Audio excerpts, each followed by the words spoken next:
प्रधानमंत्री जी विदेश जाते हैं तो नेहरू जी के नाम पर उनको सम्मान मिलता है, गांधी जी के नाम पर सम्मान मिलता है, लेकिन क्या उनसे आप कभी कहवा सकते हो नाथूराम गोडसे मुर्दाबाद? कहवा सकते हो? आप कह सकते हैं? वो नहीं कह सकते, क्योंकि ऐसी पाठशाला में उनकी पढ़ाई हुई है कि वो पाठशाले के अंदर में नाथूराम गोडसे जिंदाबाद करते हैं कि ये चुनाव महज मुख्यमंत्री का नहीं, महज विधायक का नहीं, ये चुनाव है बाबा भीमराव अंबेडकर के लिखे संविधान को बचाने का। ये चुनाव है आने वाले नस्लों को गुलाम होने से बचाने का। और हिंदुस्तान के इतिहास में ये पहला है कि कल तक तो लाशें घर से शमशान घाट जाया करती थी, लेकिन इस भारतीय जनता पार्टी की सरकार में घोटाला की इतनी पराकाष्ठा पार हो गई कि शमशान घाट से, इस मुरादनगर शमशान घाट से 50 लाशें घर तक आई। मैं गृह मंत्री जी के इस बयान से सहमत हूँ, लेकिन मैं उनसे पूछना चाहता हूँ कि आखिर आप शिक्षा की व्यवस्था क्यों नहीं कर रहे हैं? क्या आप चाहते हैं कि हिंदुस्तान का जो आने वाला नस्ल है वो अनपढ़ रहे? हम मोबाइल तो लेके दे दिया बच्चे को, लेकिन बहुत से शख्स ऐसे हैं जिन पे आज भी वो मोबाइल नहीं है। अरे जब मोदी जी के मंत्री विधायक को ऑनलाइन मोबाइल चलाने नहीं आता है तो वो कैसे उम्मीद करते हैं कि आम जनता उसको चला लेगा? नमस्कार, स्वागत है आपका वर्ल्ड बेस्ट न्यूज़ में। मैं हूं आपके साथ श्रुति और आज हम बात करने जा रहे हैं उत्तर प्रदेश चुनाव को लेकर। आज हमारे साथ में कुछ लोग मौजूद हैं और उत्तर प्रदेश के चुनाव में क्या राय रखते हैं इसको लेकर हम बात करेंगे। उत्तर प्रदेश में जैसे चुनाव होने जा रहे हैं 2022 में, आपको क्या लगता है फिर से कमल खिलेगी या फिर आपकी क्या राय है? अब भी कमल खिलने का इंतज़ार आप और हम करेंगे जब रौंदा जाता हो गाड़ियों से, जहाँ पे कानून नाम की चीज़ हो ही नहीं, और अगर कानून काम करे तो सरकार की मर्जी से काम करे। ऐसी सरकार उत्तर प्रदेश की जनता को नहीं चाहिए। उत्तर प्रदेश की जनता इस सरकार को उखाड़ फेंकने के लिए आतुर बैठी है, 2022 का इंतज़ार कर रही है। जैसे ही 2022 का चुनाव आएगा, उत्तर प्रदेश में विकास पुरुष अखिलेश यादव का सरकार बनेगा। लेकिन जिस तरह से आपने कहा कि किसानों को रौंदा गया, योगी सरकार का कहना है कि न्याय भी तो वो देंगे ही। कैसा न्याय? कैसे भूल जाते हैं हम और आप? जब अनिल देशमुख का नाम पड़ता है महाराष्ट्र गृह मंत्री का, तो उसे इस्तीफा देने की मांग भारतीय जनता पार्टी करती है या नहीं करती है? इस्तीफा उससे लिया जाता नहीं लिया जाता है? लेकिन आज जब हम विपक्षी दल और विपक्षी पार्टियां जब इनके खिलाफ बोल रहा है, कह रहा है कि भाई इस्तीफा आप दो, अरे सैया भैल कोतवाल अब डर काहेगा? जिसका बाप ही गृह मंत्री हो, उसके बेटा को किस बात का डर है? और क्या प्रशासन उस तरीके से कार्रवाई कर पाएगी जो आम लोगों के साथ किया जाता है? मैं आपसे पूछना चाहता हूं कि मैं किसी व्यक्ति को एक थप्पड़ मार दूं तो पुलिस आती है, ये नहीं कहती। पुलिस से अगर मैं कहूँ किस बिहेव पे उठा रहे हो, कोई वारंट लाए हो, उसके बावजूद हमें उठा के वो ले जाता है, हमें मारता है, पीटता है, और या तो सुविधा शुल्क लेता है हमसे या फिर जेल भेजने का काम करता है। तो योगी सरकार ने भेजा तो जेल कब भेजा? कब भेजा? अभी पुलिस कस्टडी में है तो कब भेजा? नहीं, कब भेजा जेल? वो तो मैं बधाई देना चाहता हूँ अपने नेता आदरणीय अखिलेश यादव जी को कि उन्होंने संघर्ष किया। उनके संघर्ष का परिणाम था कि आज गृह मंत्री का बेटा जेल में है। पुलिस प्रशासन तो योगी सरकार की है। पुलिस प्रशासन योगी सरकार की है, लेकिन जो विपक्ष का दायित्व बनता है, जो विपक्ष का अपना धर्म है कि सत्ता पक्ष पे अंकुश लगाए, उस पे दबाव बनाए, वो दबाव बनाने का काम समाजवादी पार्टी और विपक्षियों ने किया। योगी सरकार का कहना है कि इस मामले में विपक्ष भी शामिल है, इस पर आप कह रहे हैं? वो तो हर मामले, हर नाकामयाबी को विपक्ष के ऊपर डालेंगे और हर कामयाबी को अपने ऊपर डालेंगे। सरदार वल्लभ भाई पटेल उनके हो जाते हैं। जब प्रधानमंत्री जी विदेश जाते हैं तो नेहरू जी के नाम पर उनको सम्मान मिलता है, गांधी जी के नाम पर सम्मान मिलता है, लेकिन क्या उनसे आप कभी कहवा सकते हो नाथूराम गोडसे मुर्दाबाद? कहवा सकते हो? आप कह सकते हैं? वो नहीं कह सकते, क्योंकि ऐसी पाठशाला में उनकी पढ़ाई हुई है कि वो पाठशाले के अंदर में नाथूराम गोडसे जिंदाबाद करते हैं और कैमरा के सामने आकर के महात्मा गांधी जी को श्रद्धा सुमन अर्पित करते हैं। कहीं ना कहीं गांधी जी की आत्मा भी दुखी हो रहा होगा। योगी सरकार का कहना है कि उत्तर प्रदेश में विकास हुआ है, तो फिर आप किस बात से नाराज हैं? क्या आप योगी सरकार क्या नहीं दे पाई है जिस बात से आप? क्या विकास हुआ है मैं आपसे पूछना चाहता हूँ। रोडें बनी हैं, गंगा साफ हुआ है। माँ गंगा तो हमारी जैसी है, वो तो है, माँ गंगा हमारी जैसी है वैसी है। मैं मेट्रो की बात करूँगा। नज़दीक में दिलसाद गार्डन से गाजियाबाद नए बस अड्डे तक मेट्रो पहुंचाने का काम आदरणीय अखिलेश यादव जी ने किया। उसके आगे अगर एक पिलर भी लगा दी होती योगी जी तो मैं उनको सैल्यूट मारता। एलिवेटेड रोड राजनगर एक्सटेंशन से विजय आपको क्या कहते हैं गाजीपुर बॉर्डर तक ले जाने का काम किया। अगर उसके आगे 2 किलोमीटर बढ़ा दिए होते तो उन्हें मैं सैल्यूट देने का काम करता। युवाओं को रोजगार दिया है ना योगी सरकार का कहना है। रोजगार तो इतना मिला है कि आत्महत्याओं का दौर बढ़ गया है। रोजगार इतना मिला है कि लोग भागने पर मजबूर हो गए हैं। लोगों पे कर्ज इतना हो गया जिसका कोई हिसाब नहीं। ये रोजगार है योगी जी की सरकार में। हाँ, इतना जरूर मिला है योगी जी की सरकार में कि लोगों को चाणक्य ने कहा था कि जब कोई राजा विफल होने लगे तो वो जनता को अपनी ओर साथ आकर्षित करने के लिए वो एक ही काम कर सकता है, वो है धर्म की अफीम पिलाना। ये धर्म की अफीम पिला करके ही लोगों को मोदिया बिंद दे दिए हैं। एक तो मोतिया बिंद होता है, एक मोदिया बिंद कि बस मोदी मोदी ही नज़र आ रहा, बाकी उसे कुछ नज़र ही नहीं आ रहा। धर्म की नीति अपना रहे हैं। बस धर्म सिर्फ। और राजनीति और धर्म में बहुत अंतर है।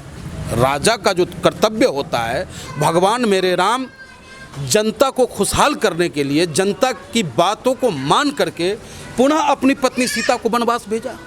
भगवान राम सत्ता के प्रेमी होते तो पिताजी को क्या कहते? एक ही बात तो था कि बस वचन ही तो तोड़ना था, बाप का वचन ही तो तोड़ना था, फिर वो राजा के राजा होते। और भगवान राम के नाम पर राजनीति करने वाले लोग सत्ता का अपहरण कर रहे हैं। तो ऐसे लोगों को तो योगी सरकार का कहना है कि राम राज्य उत्तर प्रदेश में राम राज्य तो होना चाहिए। राम राज्य किसे कहते हैं? हर चेहरे पे मुस्कान हो, हर चेहरा खुशहाल हो, जो उसका राजतंत्र में जो राजा के अंतर्गत जो कार्य आता हो जनता तक सुलभता से पहुंच जाए। लेकिन ऐसा कुछ नहीं है। यहाँ तो जो भाजपा ही कह दे वही कानून है। मुख्य कानून छो जो भाजपा के मुंह से निकल गया वो उसका कानून है, बाकी संविधान ताक पे है। तो फिर विकल्प क्या बचता है? विकल्प एक ही है। ये चुनाव 2022 का चुनाव, मैं आपके माध्यम से सोशल मीडिया के माध्यम से कहना चाहता हूँ कि ये चुनाव महज मुख्यमंत्री का नहीं, महज विधायक का नहीं, ये चुनाव है बाबा भीमराव अंबेडकर के लिखे संविधान को बचाने का। ये चुनाव है आने वाले नस्लों को गुलाम होने से बचाने का। तो फिर विकल्प में आप क्या देखते हैं कि योगी सरकार के अलावा और कौन? एक ही विकल्प है, विकास पुरुष अखिलेश यादव, जिसने विकास किया चौं ओर। तो जब विकास किया उन्होंने जब विकास किया तो 2017 में फिर क्यों प्यार बीजेपी को मिली? हमने आपसे कहा नहीं, शमशान और कब्रिस्तान की बात कर, स्लॉटर हाउस की बात कर, जनता को बड़गलाने का काम भारतीय जनता पार्टी के लोगों ने किया। लेकिन मैं आपके माध्यम से ही कहना चाहता हूँ, ये वही गाजियाबाद है और हिंदुस्तान के इतिहास में ये पहला है कि कल तक तो लाशें घर से शमशान घाट जाया करती थी, लेकिन इस भारतीय जनता पार्टी की सरकार में घोटाला की इतनी पराकाष्ठा पार हो गई कि शमशान घाट से, इस मुरादनगर शमशान घाट से 50 लाशें घर तक आई। और जो वादे इस सरकार ने की थी उस पीड़ित परिवार को देने के लिए जो मुआवजा, वो मुआवजा अब तक नहीं मिला। उन परिवार को नौकरी देने की बात कही थी, वो अब तक नहीं मिला। तो ये तो इनकी सरकार है। तो गुंडा राज खत्म कर रहे हैं ना ये योगी सरकार का कहना है कि गुंडा राज खत्म कर रहे हैं। इससे भी बड़ा गुंडा राज होगा कि निहत्थे किसानों पे गाड़ी चढ़ा दिया जाए। इससे भी बड़ा गुंडा राज हो सकता है। तो उनका कहना है कि किसानों ने पथराव किया था जिससे कि गाड़ी में कोई प्रॉब्लम आई। ऐसा किसान अपने बेटे को सरहद पर भेजता है, तब जा कर के ये नेता जो है ना चैन से अपनी बंसी बजाने का काम करते हैं। और हम और आप भी अपने बच्चों को स्कूल भेज पाते हैं। और ये किसान और किसान के बेटे पे उंगली उठाएंगे। जिस देश में किसान खुशहाल नहीं हो सकता उस देश का प्रजा कभी खुशहाल नहीं हो। तो आपको क्या लगता है उत्तर प्रदेश में जिस तरह से किसान जो है अभी भी अड़े हुए हैं कृषि बिल को लेकर, इसका प्रभाव उत्तर प्रदेश में किस तरह से पड़ेगा? आपको क्या लगता है? देखिए, किसान राजनीति नहीं करता। किसान जो मांग रखा है, किसान की जो मांगे हैं वो क्या है? जमाखोरी पे कानून हो। अगर आज जमाखोरी पे कानून नहीं बना तो जो आटा आज हम 25 रुपये किलो खरीद रहे हैं वो आटा हमें 100 रुपये किलो खरीदने पे बाध्य होना पड़ेगा। उद्योगपतियों की तिजोरी में हम गरीबों की रोटी। सरकार तो 2 या 3 किलो रुपए दे रही है ना चावल। तो कितना दे रही है? राशन दे रही है ना सरकार? कितना दे रही है? क्या उस सिर्फ गेहूं और चावल को मिला लेने मात्र से खाना बन जाता है? क्या सिलेंडर, वो मोदी जी वाला सिलेंडर जादू का सिलेंडर है क्या कि उस सिलेंडर को हमने अनाज दिखाया कि ये सिलेंडर, ये मोदी जी का अनाज है, पक जा, चावल तैयार हो गया, रोटी तैयार हो गया? तो ये स्थिति है। यानी कि हम हिंदुस्तानियों को बड़गलाने का काम इस सरकार ने किया है। ये लोग 100 झूठ को जुमलेबाजी करते हैं। आपका मतलब है? जुमलाबाजी को छोड़िए, जुमलाबाजी भी अब पीछे रह गया। ये तो एक झूठ को 100 बार बोलकर सत्य साबित करने का प्रयास करते हैं और काट की हंडी बार बार नहीं चटती है। और नहीं चलेगी। युवाओं की बात की जाए तो युवाओं को लेकर कहना है योगी सरकार का कि उन्होंने रोजगार दिया है, नौकरी जो है युवाओं को दिया है, इस पर आप क्या कहेंगे? 2 करोड़ नौकरी के वादा करने वाले हमारे प्रधानमंत्री जी शर्माते भी नहीं हैं। कितने हाथ बेरोजगार हो चुका है, यहाँ जितने भी खड़े लोग हैं ना सब बेरोजगार हैं। लोगों का अगर मजदूरी पे 500 रुपये मिलता था तो आज 300 की भी दिहाड़ी करना मुश्किल हो चुका है। लेबर एक्ट में संशोधन करके इन्होंने मजदूर की हत्या करने का काम किया। आज कोई मजदूर अगर किसी फैक्ट्री में 50 से कम मजदूर काम कर रहा है तो उस पर लेबर एक्ट लागू नहीं होता है। ये स्थिति बना दी इन्होंने। और भारत का निर्माता है कौन? मजदूर और किसान। जिस देश में मजदूर और किसान के चेहरे पर मुस्कान नहीं हो, उसके बाजू में ताकत नहीं हो, तो भारत का निर्माण कैसे होगा? फिर भी योगी सरकार को समर्थन मिल रहा है। दरअसल समर्थन मिल नहीं रहा। मैंने आपसे पहले भी कहा कि धर्म की हफीम वो हफीम है कि बकरी भी शेर हो जाता है। बाकी जब रोटी की ज़रूरत पड़ती है उस वक्त में वही लोग न आटा पूछते हैं कि ये मुसलमान की दुकान से आया है या सब्जी पंडित की दुकान से आया है। उस वक्त में सब कुछ खत्म हो जाता है।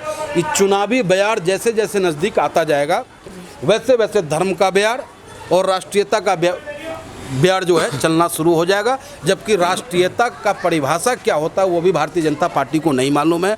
अगर तिरंगा झंडा का सम्मान करना इन्होंने सीखा है तो अब सीखा है जब से इन्हें सत्ता प्राप्त हुआ है। उसमें भी कभी ऐसे पूछ लेते हैं, कभी ऐसे कर लेते हैं, तो ये तो उनका स्थिति है। जी, यहाँ पर अनपढ़ मतलब अमित शाह जी ने कहा है कि अनपढ़ लोग जो हैं वो देश के लिए बोझ हैं। इस पर आप क्या कहेंगे? बिल्कुल सही कहा। मैं गृह मंत्री जी के इस बयान से सहमत हूँ, लेकिन मैं उनसे पूछना चाहता हूँ कि आखिर आप शिक्षा की व्यवस्था क्यों नहीं कर रहे हैं? क्या आप चाहते हैं कि हिंदुस्तान का जो आने वाला नस्ल है वो अनपढ़ रहे ताकि वो आपकी गुलामी कर सके, वो अपने संविधान की हक की बात न कर सके? और इसी के तहत कोरोना के माध्यम से ही सही इन्होंने सारे शिक्षा को चौपट करने का काम किया। कोरोना के माध्यम से राशन तो दे दी इन्होंने हमें, लेकिन जो हमारे बच्चे स्कूल में पढ़ते थे प्राइवेट स्कूलों में उसके फीस को अब तक माफ़ नहीं किया। जब मेरा बच्चा उस पंखे का हवा नहीं खाया, जब मेरा बच्चा उस स्कूल के ग्राउंड में नहीं खेला, जब मेरा बच्चा उस डेस्क पे बैठ के पढ़ाई नहीं की, तो मैं फीस किस बात का दूँ? यानी कि काम करने के बाद ही तो हमें मजदूरी मिलता है। आखिर इस प्राइवेट स्कूल के खिलाफ मोदी जी या अमित शाह जी क्यों नहीं बोलते हैं? योगी जी क्यों नहीं बोलते हैं? आज गाजियाबाद के प्राइवेट स्कूल के पास कई 100 करोड़ का टर्नओवर है, लेकिन उसके बावजूद विद्यार्थियों का फीस माफ़ नहीं किया गया। पूरे उत्तर प्रदेश नहीं पूरे हिंदुस्तान का अभिभावक मांग करता है केंद्र सरकार से कम लॉकडाउन का फीस तो माफ़ होना ही चाहिए ताकि बच्चा पढ़ सके, और बच्चा पढ़ेगा तभी देश हमारा संभलेगा। तो जो लॉकडाउन आया उसमें सुविधाएं आई, ऑनलाइन पढ़ने की सुविधाएं आई, तो ये तो अच्छा ही है ना कि हमारे बच्चे का आँख खराब हो गया, चश्मा लग गया ऑनलाइन के चक्कर में। और हम मोबाइल तो लेके दे दिए बच्चे को, लेकिन बहुत से शख्स ऐसे हैं जिन पे आज भी वो मोबाइल नहीं है। अरे जब मोदी जी के मंत्री विधायक को ऑनलाइन मोबाइल चलाने नहीं आता है तो वो कैसे उम्मीद करते हैं कि आम जनता उसको चला लेगा?